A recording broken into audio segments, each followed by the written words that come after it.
Iván Espinel y Patricio Zuquilanda se estrenan en estas elecciones. Espinel estuvo cerca de la Revolución Ciudadana y Zuquilanda es uno de los personajes más fieles a Lucio Gutiérrez. Sus organizaciones políticas tienen el desafío de entusiasmar al elector ecuatoriano.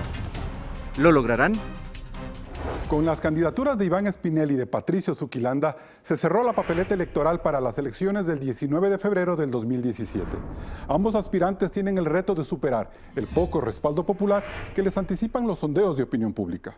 Espinel es un joven político que ha decidido empezar por el final, es decir, buscando la presidencia de la República, mientras que Zuquilanda tiene como plataforma a Sociedad Patriótica, un partido que ha perdido el vigor de hace 10 años.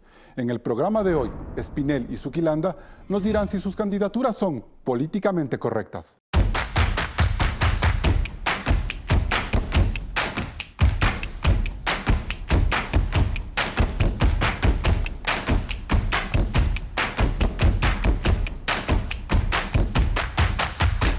Como siempre, es un gusto estar con ustedes en Políticamente Correcto. En el programa de hoy presentaremos dos entrevistas. La primera con Iván Espinel, candidato a la presidencia de la República por el movimiento Fuerza Compromiso Social. Y la segunda entrevista será con Patricio Zuquilanda, aspirante también a ese cargo por el partido Sociedad Patriótica 21 de enero. Antes de dar la bienvenida al candidato de las listas 5, Iván Espinel, conozcamos parte de su trayectoria en este primer informe preparado por Claudia Roura. Iván Espinel, candidato a la presidencia de la República por el movimiento Fuerza Compromiso Social, lista 5. Con 33 años es el candidato más joven a la presidencia de la República. Médico nacido en Chone, Manabí. Viene de una familia de políticos. Vinicio y Fernando Alvarado son sus primos, al igual que Luis Monge. En este gobierno fue nombrado director del Hospital del IES de Durán y luego director provincial de Seguridad Social del Guayas. Desde este cargo ordenó en julio de 2013 el embargo al Estadio Monumental por las deudas del Barcelona. Milita en Fuerza Compromiso Social, pero sus primeros pasos en política fueron en Alianza País. En las elecciones del 2014 fue uno de los entusiastas impulsadores de la candidatura de Viviana Bonilla a la alcaldía de Guayaquil. Pese a ello, Espinel se muestra como una alternativa al oficialismo. Una de sus propuestas polémicas es la pena de muerte a los violadores de menores de edad. Bien, tenemos en nuestros estudios a un político nuevo con una fuerza política también nueva. Doctor Espinel, ¿por qué iniciar una carrera política precisamente por el final, es decir, por la presidencia de la República, cuando lo normal es que se vayan escalando diversos escaños para llegar a este punto final que sería la primera magistratura? Muy buenos días, Carlos. Muy buenos días a todos los televidentes. Es importante precisar algo. Hay que hacernos la pregunta, ¿por qué no hacerlo? Si estamos sedientos, la población en general, de nuevos liderazgos, de sacar a un lado esa política tradicional que nos ha encadenado muchas veces a ciertos grupos, unos que quieren perennizarse en el poder y otros que están acostumbrados a la vieja política ecuatoriana que quieren más bien ser los liberadores del Ecuador cuando ya todos los conocemos. Hay que precisar algo. Yo he apoyado muchas políticas del gobierno, es conocido por todos, pero nunca he militado activamente en Alianza País. Aparte, en el video falta una precisión. En el 2009 fui presidente nacional de los médicos rurales. El 2010 fui presidente nacional del Frente Integral de Profesionales. No solo hemos tenido actividad política directamente en el desempeño de este gobierno o actividad administrativa, sino también actividad gremial. Pero usted fue un entusiasta de la candidatura de Viviana Bonilla a la alcaldía de Guayaquil en el año 2013-2014. ¿Eso no es una militancia con Alianza País? Nosotros apoyamos directamente el proyecto de Alianza País para el gobierno en las elecciones pasadas. Esto no quiere decir circunscribirse a un candidato específico. Aprobamos las propuestas, pero cuando el país se sale de las manos, cuando se cambia esa visión, como autocríticos y ciudadanos transparentes, tenemos que dar nuestra visión de país. ¿Hay una ruptura con Alianza País entonces? Una ruptura en cuanto a las propuestas, pero tenemos mucha amistad con gente de Alianza País como con gente de la mal llamada oposición. Eso no quiere decir que compartamos los criterios políticos, hay que ser muy ecuánime en lo que se dice. El sentido de mi primera pregunta era ver cómo una persona que busca la presidencia de la República tiene que fortalecer su liderazgo a lo largo de su carrera política. Esto parece la punta de un iceberg. Simplemente se ve la punta porque es lo más visible. Pero hay una estructura por debajo, hay algo que se ha formado, estamos hablando desde el 2009, 5 años recorriendo el país, formando la estructuración de un plano social. Claro, en ese momento a nadie lo invitaba a un canal de televisión, a radios, porque no eran visibles, pero la estructura y el trabajo está. Ahora, ¿cuáles son los requisitos? ¿Acaso que hay requisitos previos para levantar una nueva generación política? ¿Acaso se debe cumplir un checklist para poder participar? Eso es el sistema. Yo creo que un candidato a la presidencia debe tener muchas virtudes. Eso es el sistema, Carlos, muchos ciudadanos. puntos a favor. Eso es el sistema que nos hace creer para anestesiarnos y no participar. Y simplemente combinar en ciertos sectores el poder político, lo cual estamos en total desacuerdo. Y esa política, la que ya fue, es la que hay que caducar en el país. Hay una nueva generación que se está levantando en el país. ¿A qué punto se refiere de los que ustedes estén en contra de ese famoso checklist para que no se debería cumplir necesariamente para llegar a una candidatura? Por ejemplo, el Código de la Democracia establece que si tú quieres participar como ciudadano,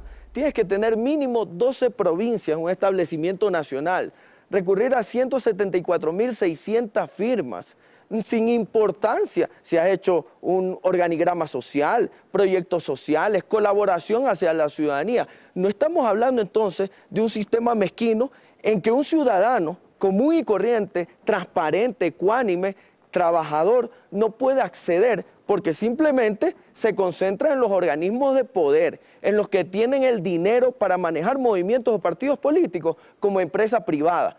Debe aperturarse el sistema y en una de nuestras propuestas está ese establecimiento, el cambio del Código de la Democracia en el sentido de la participación política. Pero el hecho de que exista una base política fuerte, solvente en todo un territorio nacional, sí es importante porque le permite al candidato no solo tener fuerza a nivel nacional, sino también tener un espíritu combativo que venga desde las bases. Tener a una persona que de la noche a la mañana quiere ser candidato con una fuerza pequeña, también da la imagen o puede uno llevarnos a pensar que hay gente detrás de ese candidato que puede tener dinero, por ejemplo, como para impulsar una campaña. Esa también es un punto en contra de tener partidos pequeños que apoyen candidaturas. Esos son los estigmas que se concentran en el pensamiento de la política tradicional, esa casta política que no quiere que usted aparezca en la palestra. ¿Quién puede decir que hay una estructura endeble? Nosotros tenemos una estructuración fortalecida en todas las provincias del Ecuador. Lo que no podemos permitir es que los que se rasgan las vestiduras, hablando de recambio, ¿acaso han hecho el recambio? Es la pregunta. ¿Acaso vemos nuevos liderazgos? Es ahí donde nos tratan de engañar a los ciudadanos, pretendiendo decir que hay una nueva era, que hay una nueva generación, cuando son más de lo mismo. ¿Con qué recursos maneja usted su movimiento? Está levantándose la identidad milénica. Los jóvenes representados por el poder político que quiere tomar las riendas del país, para no tener esta concentración o en las grandes chequeras o en los poderes fácticos políticos. ¿Cómo organiza usted su movimiento político? ¿Con qué recursos lo financia? Los recursos siempre van a ser limitados, las necesidades van a ser infinitas, siempre lo hemos dicho. El transcurrir 5 años por la patria ecuatoriana, por toda la ciudadanía, los cantones, las provincias, el estar 1 año y medio recogiendo las firmas a nivel nacional, representa que hemos tenido vicisitudes en el camino, pero que hemos tenido mucha colaboración, tanto de compañeros del movimiento como gente de la empresa privada que nos ha facilitado banderas, logística, etc. Lo que no podemos pretender es que, por ejemplo, teniendo una analogía con cierto colectivo que en 3 meses recogió más de 1 millón de firmas. ¿A cuál se refiere? Nosotros hemos recogido en 1 año y medio 760.000 firmas, 1 año y medio. ¿Sabe qué le digo? Eso es bueno porque eso le da una base social a su movimiento que se refrendará en las próximas elecciones. Y así va a ser. En ese punto yo tengo una duda. Usted es primo de los hermanos Alvarado, de Fernando y de Vinicio Alvarado. Yo podría pensar que este partido político, este movimiento político que usted está creando, puede ser una base política para que luego ellos militen ahí. Carlos, no se deje llevar por los fantasmas de la casta política tradicional, esa que ya fue y que hay que tirarla al tacho de la basura. que nosotros tengamos familiaridad, perfecto. Usted debe tener alguna familiaridad con algún miembro, un servidor público, con un servidor público de alguna institución. Pero usted sabe quiénes son los hermanos Alvarado, dos de los hermanos más poderosos de este país. Y que seamos familiares, eso no tiene absolutamente nada que ver con el movimiento político. Nos respetamos, coincidimos en muchísimas cosas, pero ellos están en Alianza País, nosotros estamos en Fuerza Compromiso Y Social. en un eventual escenario de ruptura, por ejemplo, de los hermanos Alvarado con Alianza País, ¿no cabe decir que usted les pueda dar la bienvenida después al movimiento Fuerza Compromiso Social? Pero primero no ha pasado ese escenario. Y si pasara, bueno, el movimiento está aperturado no solo a quien tenga familiaridad, no, sino a todos los ciudadanos en común. Nosotros no podemos cerrar en argolla como ciertos movimientos o partidos políticos para que no entren ciertos ciudadanos. Lo que sí jamás haremos es tener ese compadrazgo de coyuntura, intereses mezquinos en relación al bien ciudadano, o sea, si porque ellos... se está levantando una nueva generación y no es una generación de coyuntura, sino es una generación de voz ciudadana que quiere una visión nueva del Ecuador. Si los hermanos Alvarado quisieran militar en su movimiento, ¿usted les daría la bienvenida? Bueno, como todos ciudadanos, tienen la apertura para militar en cualquier movimiento político, o si no estuviéramos haciendo las prácticas de la vieja partidocracia política. Finalmente, usted tiene una trayectoria política más o menos similar a la de Avanza en este año, es decir, que usted viene de haber dirigido el IES en Guayas. Ramiro González lo hizo a nivel nacional y luego creó su partido político. ¿Se podría decir que el manejo del IES le inspiró a ir más adelante en este proyecto político? Otro error, Carlos, y ciudadano, es importante. No son errores, son preguntas nada más. Otro error de aseveración de algo. Nosotros venimos trabajando desde el 2009. Cuando usted estaba en el IES. Cuando yo era presidente nacional de los médicos rurales del Ecuador, estaba haciendo mi medicatura rural, estructurando las bases del pensamiento político. Luego pasé como médico residente, tanto del Ministerio de Salud Pública como del Hospital Teodoro Maldonado Carbo. Nuestro pensamiento siempre fue el bienestar social. Nos dimos cuenta introspectivamente que hay que tomar una decisión política para acelerar beneficios sociales. Y eso es la incursión en la política. Y lo vimos de buena manera porque necesitamos un recambio y una nueva generación a la cual la política tradicional mezquina no le da la oportunidad a la gente milénica, la representatividad juvenil que debe tener el Ecuador. Bien, y con estas primeras reflexiones nosotros nos vamos a un primer corte comercial. Siga en Políticamente Correcto. El candidato presidencial Iván Espinel del movimiento Fuerza Compromiso Social está en la mesa de Políticamente Correcto. Sigue este debate por Twitter, @políticacorrecta.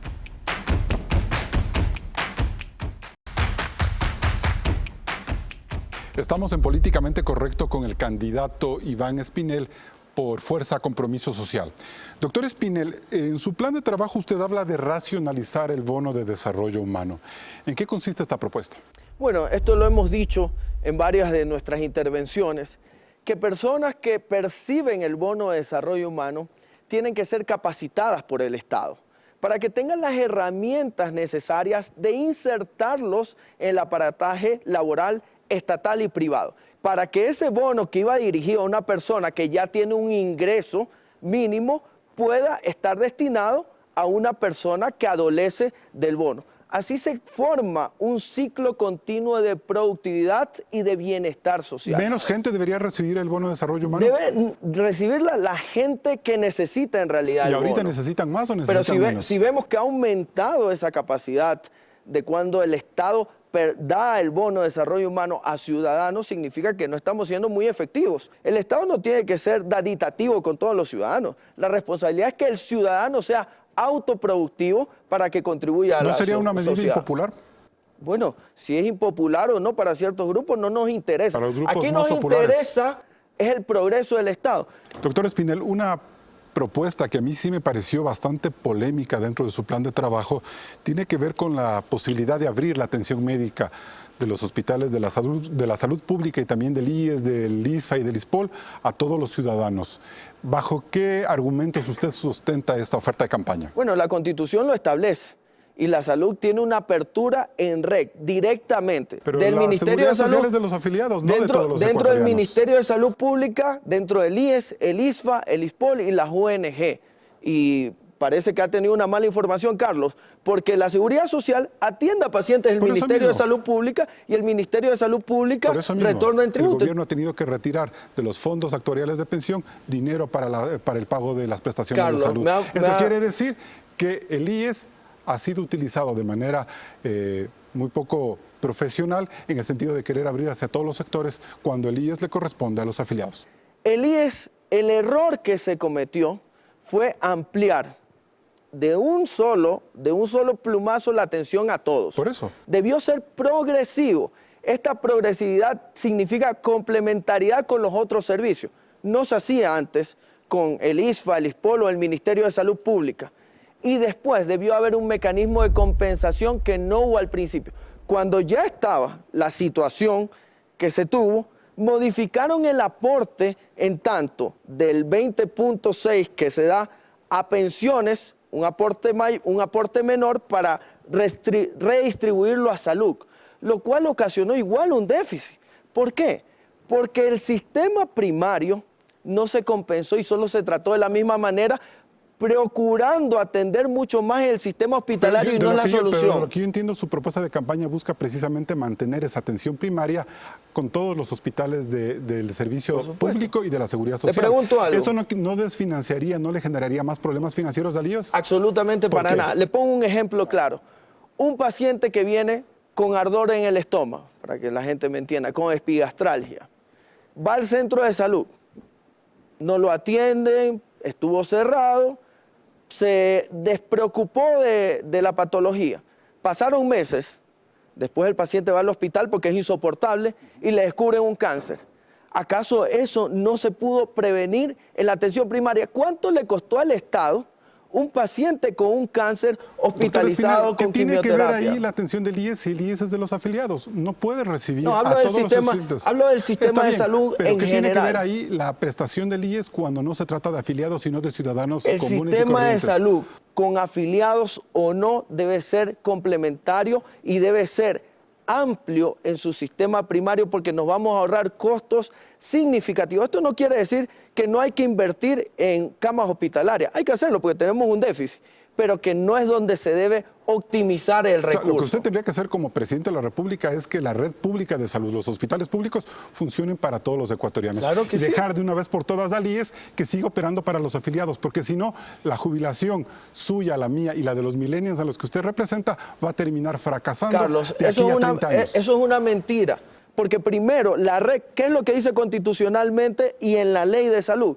Que se tiene que atender primero de donde vengo. Por ejemplo, si soy del IES, no arbitrariamente me voy a ir a un prestador privado. Si soy de la Seguridad Social, no me voy a ir al Ministerio de Salud. Tengo que estar de donde emergió la afiliación, en el Seguro Social. Un paciente del Ministerio de Salud Pública no es que vino y se fue a atender al ISFA, al ISPOL. Pero no. Yo entiendo que su propuesta de campaña está planteando eso. Es decir, que la persona llegue y que toda la red de hospitales, las del IES, las del ISFA y las de los públicos, estén prestos para atender a la persona que llegue. Carlos, es una visión equivocada. Eso es lo que dice su plan de gobierno. Es una visión equivocada en cuanto a su concepción. Tendría que ajustar mejor el plan de gobierno. No, nosotros hablamos claro que la red debe ser complementaria y aperturar los hospitales, porque ahora, si usted va, por ejemplo, de parte de la Seguridad Social, le dice, no le podemos atender porque no han pagado. Eso es un absurdo.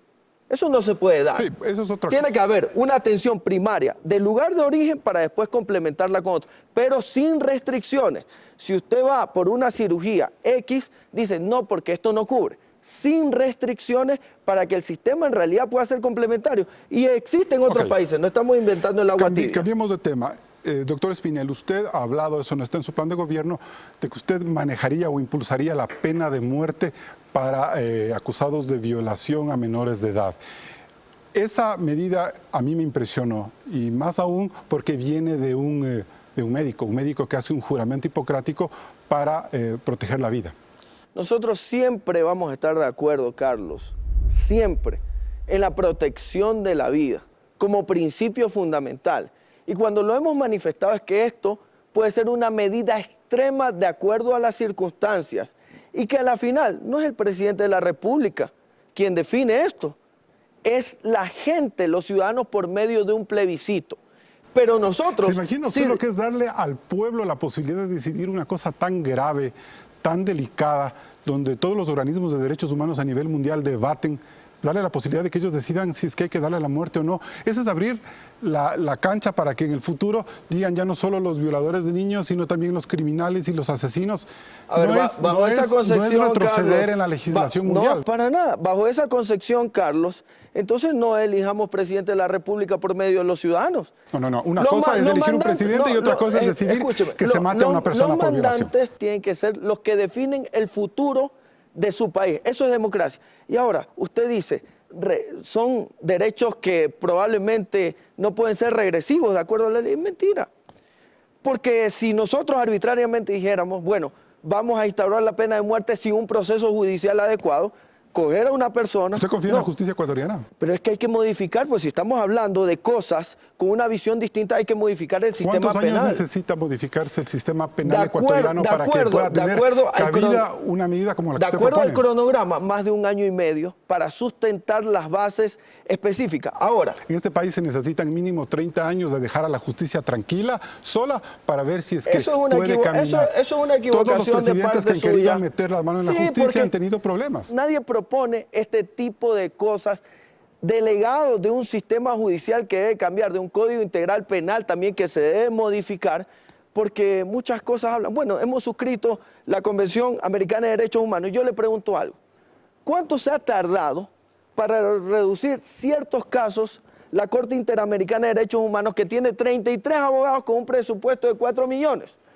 Un millón más que hace 10 años. ¿Y es políticamente correcto que un médico pida la pena de muerte en casos de que cualquier ciudadano es políticamente correcto que lo pueda proponer? Pero un médico como tal. El sistema, ¿por qué no un médico? Porque el médico defiende la vida, pues. A ver, no estamos quitando la vida a alguien. Estamos proponiendo reglas claras para amedrentar al criminal que quiere osar de matar a una persona o violar a nuestros infantes. Usted plantea generar una suerte de independencia tributaria en los gobiernos locales. ¿En qué consiste brevemente esa propuesta, doctor? Aquí tenemos un gráfico donde habla sobre la concentración de 3 provincias, por ejemplo, Pichincha, Guayas y Azuay. Las otras provincias viven de las dádivas, pero si un gobierno provincial puede establecer, de acuerdo a la política tributaria nacional, ciertos márgenes para incrementar la productividad y que las industrias digan, yo ya no voy a invertir en Guayas porque, por ejemplo, en Chimborazo el impuesto a la renta, el IVA es mucho menor,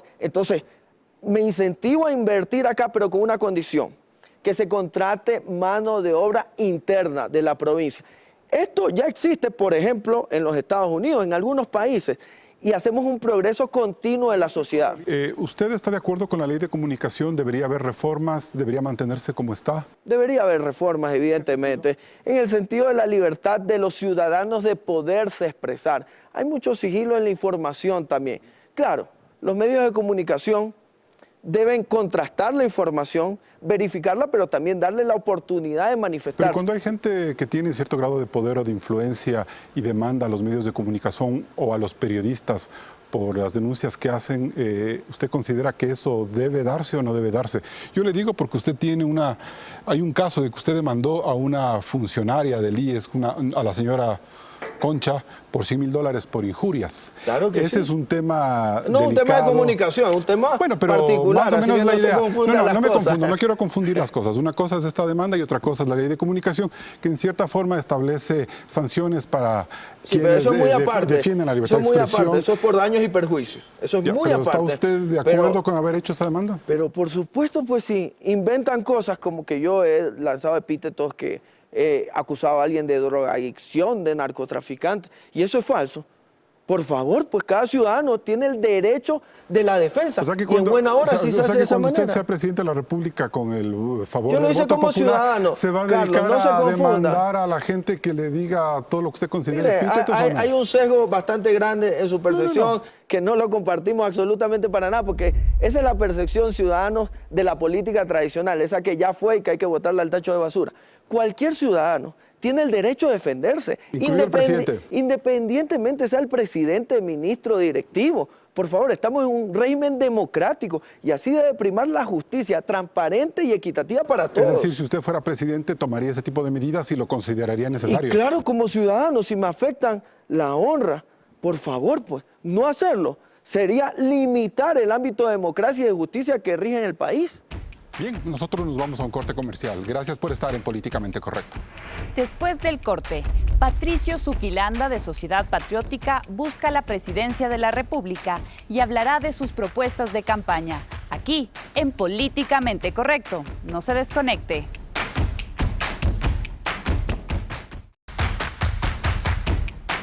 En esta segunda parte de Políticamente Correcto nos acompaña Patricio Zuquilanda, candidato presidencial por el Partido Sociedad Patriótica, 21 de enero.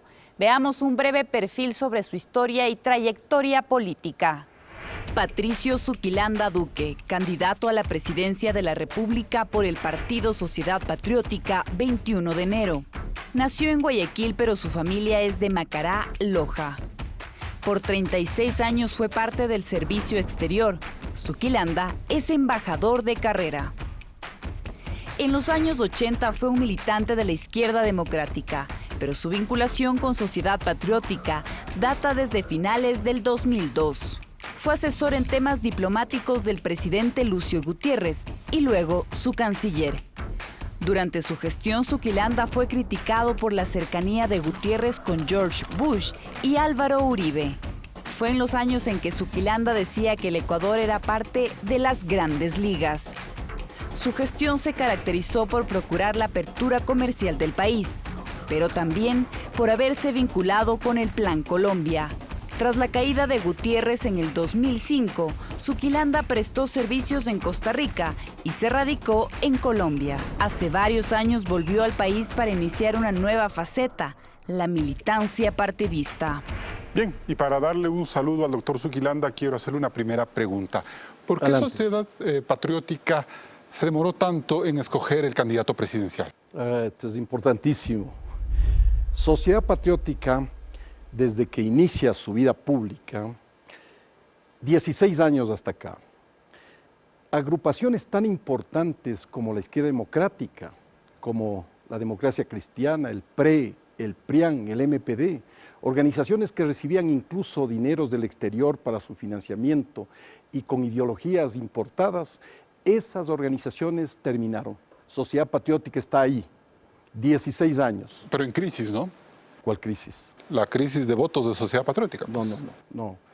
El fraude, digo usted, no la crisis. Nosotros hemos probado que Sociedad Patriótica ha sido dañada, herida por el fraude y sin embargo Sociedad Patriótica está lista para la nueva campaña. Yo le digo esto porque, mire, entre el 2009 y el 2013, Lucio Gutiérrez como candidato presidencial perdió 1.369.000 votos. Es decir, pasó de ser un político importante con 28.2% de votación a nivel nacional a tener en las elecciones anteriores un 6,7%.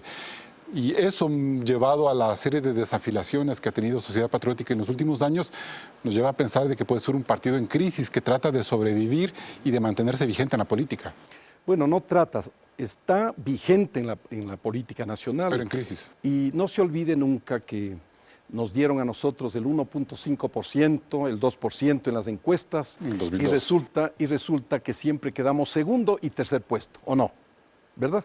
Pero esta vez con una distancia fantástica. No pues, importa que doctor hayamos Zuquilanda. quedado en cualquier puesto, porque nosotros atribuimos eso al fraude electoral. Y esto estamos probando. Porque el fraude electoral le puede quitar 51 puntos de diferencia con Gutiérrez, con Correa. A todos los partidos han quitado el fraude. Pero bueno, eso Bueno, no son es cosas, importante sí. realmente, porque nosotros estamos en este momento con un partido ejecutivo, bien organizado y con representación en las 24 ¿Por qué provincias Gilmar Gutiérrez nacionales? no fue el candidato a la presidencia o el mismo Lucio Gutiérrez, Bueno. doctor Zuquilanda? Justamente por eso, el partido se adapta con visión, se adapta a las diferentes etapas de la política, no solamente mundial, sino ecuatoriana. Nosotros no podemos quedarnos inmóviles. Si alguien pensó que Sociedad Patriótica era un partido inmóvil y que iba a terminar, está absolutamente equivocado, ¿no? Porque nosotros hemos venido estos últimos años haciendo análisis políticos por una razón. La directiva nacional de Sociedad Patriótica en este momento es todos civiles, excepto Gilmar, que fue militar, ¿no? Todos civiles. Bueno, y su gran líder, que es militar también. Bueno, pero él no está en la directiva así nacional, es. él es un líder, como usted lo acaba de decir. Mire, nosotros definitivamente hemos venido haciendo prospección política, análisis político y consideramos que en esta oportunidad Este partido tenía que moverse rápidamente con dinámica para responder a los intereses de las mayorías populares. ¿Qué pedía el pueblo ecuatoriano? Una sola cosa, unidad. La gente gritaba unidad y nosotros del año 2009 planteamos la plataforma de la unidad nacional. ¿Y por qué Gilmar Gutiérrez o Lucio Gutiérrez no pueden dar esa imagen de unidad y plantean la candidatura del doctor Zuquilanda? Nosotros planteamos al resto de agrupaciones políticas la unidad, pero estas personas, estos líderes del resto de agrupaciones políticas, y le digo todos porque yo soy uno de los jefes negociadores que hizo ese trabajo, ellos de una manera irresponsable no atendieron lo que el pueblo ecuatoriano reclamaba. Todo el pueblo ecuatoriano pedía unidad para derrotar al oficialismo y simplemente ellos hicieron ojos cerrados frente a esta posibilidad. De tal manera que Sociedad Patriótica dijo lo siguiente: bueno, nosotros tenemos que vitalizarnos, dinamizar la tesis política nuestra y vamos a ir con un candidato ganador a la Asamblea. ¿Quién era ese candidato ganador? Gutiérrez, Lucio Gutiérrez. Y él va a, en este momento, él va a ir probablemente a la presidencia de la Asamblea. Por lo tanto, ya tenemos un triunfo. El segundo triunfo va a ser con la presidencia de la República. Entonces yo voy a tomar la conducción política del partido para ir a la presidencia. Gilmar Gutiérrez va a hacer el papel que más sabía hacer. ¿Cuál? En este la momento, negociación política. No.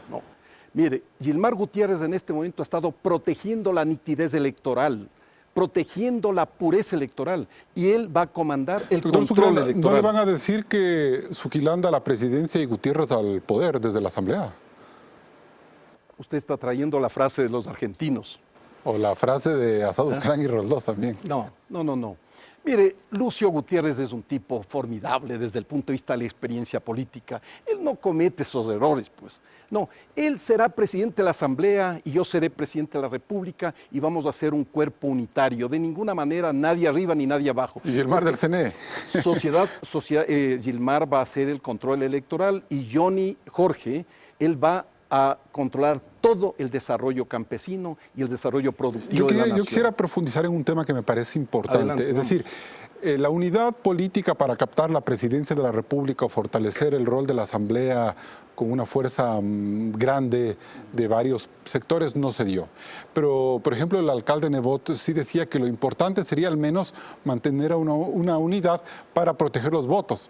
Es la versión de la supuesta idea que tiene Gilmar Gutiérrez y Nebot de que pudiera haber un fraude, que eso habría que comprobar. No estamos poniendo en tela de duda ese tema. Pero finalmente, ¿qué pasó? ¿Por qué, si bien la unidad política no se dio para las elecciones, por qué fracasó el tema de la veeduría de la transparencia electoral? A ver, no ha fracasado. Yo no les he visto muy activos. No ha fracasado. Sociedad Patriótica impuso su criterio de nitidez electoral cuando motivó al resto de agrupaciones, las más importantes del país, a que se unan en lo que se llama la Unidad Nacional para la Transparencia Electoral. Y eso tuvo unas fases y crecieron con Rudy Hidalgo y otros sectores, ¿verdad? No, este grupo fue en su máxima expresión hasta antes de comenzar a hacer las listas electorales. Exactamente. En ese momento hemos sostenido esta unidad con el propósito de terminar esta actividad y ahora la próxima semana iniciamos de nuevo. Es decir, va a haber una reedición del plan de transparencia electoral. No reedición del plan, vamos a ir a la tercera fase porque tenemos una cuarta y una quinta fase. ¿Con quiénes han hablado ustedes para mantener con fuerza este propósito? Con todos, absolutamente todos. Todos son todos los partidos grandes de este país y todas las fuerzas políticas grandes de este país. O sea, están los socialcristianos. 17. Los socialcristianos, Creo, mencione usted Suma, todas. Sociedad Patriótica, Pachacutic, la Izquierda Democrática, Concertación, todos. El MPD. Todos. Ya, y el propósito sería ahí mantener una red bien armada en las mesas de escrutinio para vigilar el proceso de conteo de votos en el CNE, claro, ¿verdad? No solamente eso. Nosotros aspiramos a que el Consejo Electoral rinda su hermetismo con el propósito de que nos entren, que nos permitan participar en los 8 procesos que tiene las elecciones para que haya nitidez electoral. Ahí es donde apuntamos, es decir, desde la elaboración del voto físico hasta la proclamación del presidente. Todo eso tenemos que intervenir en representación de las mayorías populares del país. Vamos a un corte comercial, siguen Políticamente Correcto. En www.ecoavisa.com están a su disposición este y todos los programas de Políticamente Correcto. No se desconecte, regresamos con más sobre la candidatura de Patricio Zuquilanda.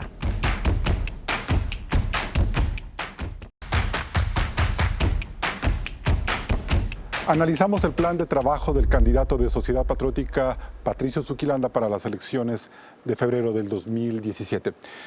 Usted habla en su plan de gobierno, que es bastante general, doctor Zuquilanda, de que es importante fortalecer la dolarización. ¿Por qué esa es la primera inquietud que pone usted en este plan de trabajo? Mire, la dolarización en el país es un instrumento de desarrollo, no como dice el presidente de la República, un instrumento de esclavización del territorio ecuatoriano, de ninguna manera. Mire, la dolarización tiene que ser mantenida a rajatabla porque a través de eso se le ha dado seguridad al sistema financiero ecuatoriano. A través de eso hemos logrado obtener las poquísimas inversiones que ha habido en el país, ha sido a causa de la dolarización. La seguridad jurídica de este país se ha mantenido con las uñas justamente por la dolarización. Y la capacidad adquisitiva del pueblo ecuatoriano también. Y otra cosa más, el ahorro del pueblo ecuatoriano, porque se está ahorrando o se ha ahorrado en moneda dura. Y porque sabe que su sueldo le va a durar de aquí a fin de mes y que puede proyectar una deuda también. Y no solamente eso, porque todo el sistema productivo está basado en una moneda de envío y recibo de una sola moneda que no tiene que hacer convertibilidad, lo cual también produce un sistema de anticorrupción. Pero también genera distorsiones como la que hemos visto en estos últimos meses, de que por ejemplo se devalúan monedas como las de Colombia o las de Perú y las distorsiones son graves y ahora Ecuador es un país carísimo. Bueno, pero no es porque es carísimo el país por el dólar. Pero es por una moneda dura. No se trata de eso. El país tiene gravísimos problemas, no solamente por el dólar, sino por inadecuadas políticas monetarias, financieras, económicas del gobierno. Independientemente de eso, que es un factor muy importante, pero el simple hecho de que se devalúen monedas de nuestros vecinos le hace que Ecuador pierda competitividad por la cotización. Mire, aquí hay un tema fundamental. El Ecuador no es competitivo por una sola razón, porque no tiene un acuerdo comercial con los Estados Unidos, no tiene un acuerdo con la Unión Europea, no es miembro con el PEC del Foro de la Cuenca del Pacífico y tiró a la cara de los Estados Unidos el ATPDA, que es el sistema de preferencias andinas, ¿no? Con lo cual podíamos enviar todos nuestros productos al mercado norteamericano con 0 aranceles. Es decir, cuando el gobierno hizo eso, estaba cometiendo un pecado gravísimo, no contra los ricos, estaba cometiendo un pecado mortal contra la gente pobre. Y es verdad lo que usted dice en el sentido de que han sido 10 años que se dejaron de lado en armar acuerdos comerciales. Mucha gente no está de acuerdo con eso, pero se perdieron 10 años en esas negociaciones. Aparece Casinelli milagrosamente y 5 meses antes de que se vaya este gobierno, comienzan a recuperar la negociación que yo hice del acuerdo comercial con la Unión Europea hace 11 años. ¿Y quién nos responde de los 10 años perdidos? ¿Quién nos responde de eso? ¿Quién nos responde de que tiraron al tacho de basura la negociación que hicimos con los Estados Unidos? El país que recibe el 42% de nuestras exportaciones. Ahora, doctor Zuquilanda, ¿no sería en cierta forma una especie de expectativa la que queda abierta en el sentido de que, bueno, Ecuador no llegó a firmar un acuerdo comercial con Estados Unidos y ahora vemos a un nuevo presidente, Donald Trump, que empieza a echarle la culpa de todos los males de los Estados Unidos a todos estos acuerdos comerciales que ha firmado? Es decir, ¿hasta qué punto Ecuador como que queda bien librado de estos acuerdos? Peor librado. Porque si el presidente Trump en este momento es reacio a firmar un acuerdo comercial... Si termina unilateralmente, por ejemplo, con Colombia y Perú los acuerdos comerciales, o con el NAFTA, como ya lo ha anunciado. No puede. Esos son acuerdos específicos que tienen tiempo de duración y que tienen definitivamente compromisos perfectamente asentados. Si el problema del Ecuador es a la inversa, el problema es que Trump se ponga duro y no quiera firmar ningún acuerdo comercial con nosotros. Ese es el problema. Entonces, le vamos a llamar a Correa y a Patiño y a todo ese grupo de gentes a que nos respondan que la economía ecuatoriana está liquidada en el comercio exterior. Usted ha dicho que va a llamar a Trump más bien. Evidentemente, pues nosotros inmediatamente, y ni siquiera antes, y ni siquiera después, nosotros podemos reunirnos con él antes para 2 cosas. Hablarle de este tema que estamos en este momento discutiendo, el comercio exterior y el asunto de la protección de los ecuatorianos en Estados Unidos. Hay miles de familias ecuatorianas que residen en Estados Unidos y mandan remesas acá al Ecuador. Que a lo mejor les va a tocar regresar si es que hay unos Imagínese planes de lo que deportación. sucedería a causa del canciller extranjero que tenemos, que no pidió la protección migratoria para esos ecuatorianos y que esos ecuatorianos se queden desarmados. Ahora, Trump ha sido claro, él no va a deportar, de acuerdo a lo que ha dicho, no va a deportar a todas las personas, sino a los delincuentes, a los forajidos que están metidos en delitos contra ¿Usted la cree economía y que las contra la declaraciones de política. Donald Trump tienen que ver más con el calor de una campaña electoral, con una suerte de demagogia antes que de realidad? Mire, Trump es un hombre de negocios. A él le va a interesar la relación económica con el Ecuador, le va a interesar la relación política con el Ecuador. Pero si Sin con duda, México le interesa. sin duda. No, ese es otro tema. El tema mexicano, norteamericano es un tema bilateral particular. Con Ecuador, nosotros, con Trump conversamos cuando él estuvo aquí. Hace 11 años, No, 12 no. años. A ver, pero yo también conversé con usted hace 12 años. Usted iba... Pero yo no soy Donald Trump, pues. Bueno, pero se parece, pues bien. ¿Por qué voy a aparecer yo? Bueno, Si yo por- hago periodismo, él hace política, Por la y una distinción. política bien, Me refiero por la bien distinción. cuestionable. No importa eso. Vea, el Ecuador tiene que mantener relaciones con este país obligatoriamente. Tiene que mantener relaciones con la Unión Europea obligatoriamente. Tiene que ser miembro del Foro y del Sistema de la Cuenca del Pacífico, porque ahí, frente a las costas ecuatorianas, está el 52% de la economía mundial. Y el Ecuador dejó de ser miembro de eso. Es decir, rompieron y tiraron al tacho de basura también este proceso. Y rompieron el ATPDA. Pero ¿usted no cree que esta posición adversa que tiene Donald Trump con los tratados de libre comercio genere un mal ambiente a nivel mundial? Es decir, que pierda impulso la cuenca pacífica, la Unión Europea, los tratados con otros sectores. ¿Cree usted que se vuelva ya un tema distinto, pesado para los próximos años, más allá de los buenos oficios que puedan tener los presidentes o los gobiernos? Mira, los gobiernos, de acuerdo a mi experiencia, actúan por intereses. ¿Qué le puede interesar a Estados Unidos en su futura política exterior? Tener buenas relaciones con la mayor cantidad de países. ¿Por qué va a tener una política adversa a eso? Y nosotros queremos tener una buena relación con Estados Unidos, porque es nuestro principal socio comercial. O sea, seríamos ciegos. O sea, nosotros sí, pero ellos quizás vean como Ecuador un país pero de esa- menor nivel que mire, no les interesa o que no les afecte tanto perder o no mercados. Esa es la capacidad de gestión de la Cancillería, que sirva para algo la Cancillería, pues, que sirva para dos cosas la Cancillería, no solamente para tomar tragos e ir a cócteles, no, que sirva para dos cosas. La primera, que sirva para hacer esa relación con Estados Unidos y que sirva para renegociar, hacer una reestructuración de la deuda con la China. Porque imagínense lo que está pasando con la China. 11,000 y más millones de dólares de deuda con la China. Pero usted sabe cuánto ha invertido la China aquí. 92 millones de dólares. Oiga, entonces, ¿qué es lo que va a plantear Pues, ¿y un todas las gobierno? inversiones que ha hecho en las hidroeléctricas? No, esas no son inversiones. No, pero Esos han trabajado las empresas, han dado no trabajo. son inversiones, esas son créditos para construir a dedo. Ellos están construyendo, pero no están invirtiendo. Una cosa es inversión. Crear empresas, dar fuentes de trabajo. Que genera riqueza, que genera puestos de trabajo, que genera... Ellos lo que están es ganando dinero con la construcción de Ahora, obras uno de los temas interés nacional. por los cuales se deterioró la política exterior del presidente Gutiérrez fue que de la mano de estos intereses comerciales que siempre pueden ser bienvenidos, habían otro tipo de pactos y de conversaciones, por ejemplo, ya de tipo político, la cercanía de Ecuador con Colombia en el tema del Plan Colombia para combatir la guerrilla y el narcotráfico, el tema de los hundimientos de los barcos por parte de la Armada de Estados Unidos en mar territorial. Todo eso afectó la política soberana, entre comillas, de la Cancillería ecuatoriana.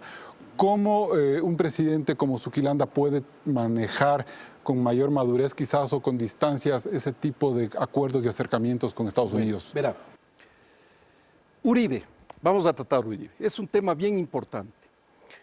Uribe lo que hizo es ayudar al plan de desarrollo agrícola y exportador ecuatoriano. ¿Cómo? Nosotros teníamos una balanza comercial absolutamente deficitaria con Colombia. Cuando se pensó que lo que teníamos era que reducir las compras a Colombia, dijimos no. Lo que tenemos es que aumentar las ventas ecuatorianas a Colombia. ¿Cómo nos ayudó Uribe? Él posibilitó que todos los arroceros ecuatorianos vendan inmediatamente grandes cantidades de arroz a Colombia, facilitando el progreso de miles de pequeños agricultores ecuatorianos. Porque usted sí sabe, ¿no? La mayor cantidad de agricultores están situados en el sector arrocero, en el caso ecuatoriano. Ellos son los que trabajan como mulas de carga todos los días. Ellos son los que trabajan con sociedad patriótica. Aquellos individuos que empobrecidos de sol a sol trabajan todos los días con el propósito de llevar miserias. Pero Entonces, a ellos no les fumigaron, pues. Evidentemente doctor que no, Sinisterra, pues. les fumigaron a los que estaban en el norte. Y ese fue un plan que les marcó Mire, su política exterior. Es posible, pero por... ¿Les faltó fuerza con Colombia, doctor Zuquilanda? Vea, si quiere, nosotros nos aliamos con Uribe ¿en qué? Nos aliamos en comercio. Nos aliamos en el control migratorio. Yo soy el autor de haber colocado el pasado judicial, ¿no? Para evitar que ingresen miles de ciudadanos colombianos que estaban inmersos en delitos. Tan pronto como vino Patiño, eliminaron eso y usted está viendo lo que está pasando. ¿Qué está pasando? Está pasando que aquí no hay control. Aquí en este país han entrado ciudadanos de todas partes del mundo sin ningún control. Doctor Zuquilanda, usted plantea la necesidad, bueno, por un lado de reformar íntegramente la ley de comunicación, pero por otro crear un organismo de alto nivel para revisar la Constitución y ver qué políticas o qué artículos se pudieran cambiar. ¿Quiénes integrarían esa comisión de alto nivel? Mire, primero le voy a dar un piropo a Correa. O sea que hay que decirle, advertirle que pare la oreja en este momento. Le voy a decir que la ley esa de comunicación tiene algunas cosas buenas. Le voy a decir cuál. Como por ejemplo el derecho a la réplica. Usted recuerda que cuando yo era canciller y la prensa me atacaba de la manera más brutal, ¿qué sucedía? Que yo hacía declaraciones y al otro día nunca aparecía la prensa rectificando. No le estoy acusando a usted, estoy acusando a otras personas. Mire, entonces, el derecho a la rectificación es una cosa importantísima en la democracia. Así como el uno tiene derecho a hablar, el otro también. ¿Con las sanciones del caso? No, yo solo estoy hablando del derecho a la réplica. No estoy hablando de la ejecución de la ley. La ley tiene cosas positivas y cosas tremendamente negativas. Por ejemplo, nosotros, ¿cómo vamos a soportar que haya un dogal o un esparadrapo metido en la boca de la prensa? Pero es a causa de las rectificaciones. Cuando la prensa hable lo que tiene que hablar como método de investigación, entonces ahí nosotros estamos Es que el problema es que el poder mira que esas investigaciones o esas denuncias son susceptibles luego de rectificaciones que no vienen al caso muchas veces. Es decir, existe el instrumento como para generarle problemas a la prensa a través de las réplicas y las rectificaciones. Bueno, Ese mire, es el problema de la ley. Depende de qué tipo de gobierno, pero yo no me parezco Pero es en nada dejar Correa. abierta la puerta para que cualquier político la use. La verdad es que con sociedad patriótica la libertad de prensa fue característica. Vamos a hablar de la Constitución. ¿Cómo conformarían ese comité de alto nivel? Yo veo que Cuentas Nacionales nos dice que el próximo año este país va a estar realmente en un problema serísimo, serísimo, por el asunto de la deuda, el asunto del déficit comercial, el déficit en la balanza de pagos, la deuda, es decir, va a ser una cosa formidable. De tal manera que convocar a una asamblea constituyente, que se demore 2 años, cuando el presidente de la República y sus ministros están tratando de sacarle al país y haya actividad política de esa naturaleza tan brutal durante tanto tiempo, eso podría ser peligroso. Y no peligroso para el gobierno, peligroso para la propia nación, porque la nación lo que está pidiendo en este momento, Carlos, es una cosa fundamental. Ningún partido político va a poder gobernar solo. El partido que vaya al gobierno tiene que proponer el cogobierno, la alianza de todo mundo para hacer un gobierno de salvación implica nacional. dejar las reformas constitucionales para un segundo momento. No, de inmediato.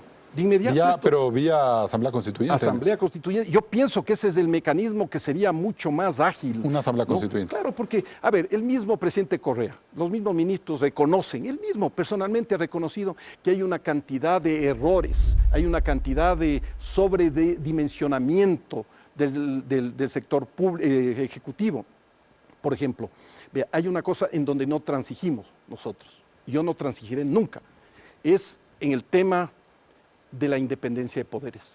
La justicia tiene que ser absolutamente independiente, el Ejecutivo absolutamente independiente y el Legislativo absolutamente independiente, porque no podemos soportar, pues por ahí hay un candidato que dice que estaba promoviendo la pena de muerte y el otro candidato dice que no va a pagar la deuda. O sea, ¿cómo es eso? No. La personalidad de la nación tiene que honrar sus deudas y tiene que ser cuidadoso aquel que propone la pena de muerte, porque nadie puede poner la vida de sus hijos en manos de jueces de los que estamos viendo. Así es. Bien, nosotros nos vamos a un nuevo corte comercial. Siga en Políticamente Correcto.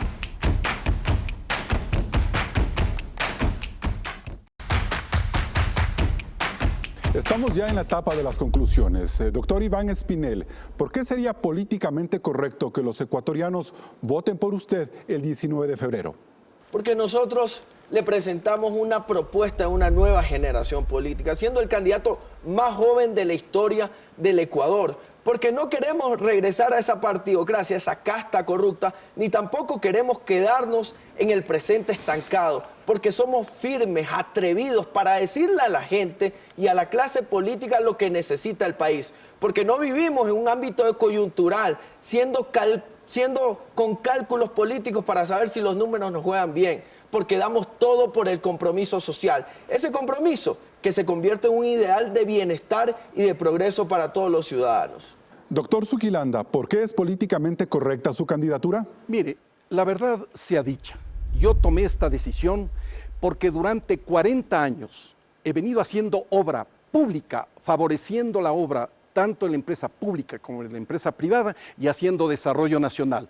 Y en segundo lugar, porque he trabajado para derrotar la pobreza durante 40 años y resulta que la pobreza ahora es peor, está más allá. Por lo tanto, yo cambié totalmente mi metodología de trabajo y ahora lo que propongo yo es generar riqueza, riqueza y más riqueza para que haya empleo y trabajo para los ecuatorianos. Y bien, las apuestas de los candidatos Espinel y Zuquilanda tendrían dos objetivos en común. Primero, la legítima aspiración de llegar a la presidencia de la República con el favor popular. Pero quizás la más importante sea fortalecer las plataformas partidistas que sustentan sus candidaturas. En ese sentido, la pregunta que se ha querido despejar en el programa de hoy es si detrás de estos aspirantes están los intereses de los hermanos Alvarado por un lado y de los hermanos Gutiérrez por otro. Y bueno, antes de despedirnos, dejo abierta la invitación para que venga políticamente correcto el candidato a la presidencia de la República por Alianza País, Lenín Moreno, a quien hemos invitado por varias ocasiones. Hasta la próxima semana. La próxima semana en Políticamente Correcto, un análisis sobre la conformación de la nueva Asamblea Nacional. Los candidatos que se han presentado podrán enfrentar el reto de renovar el poder legislativo.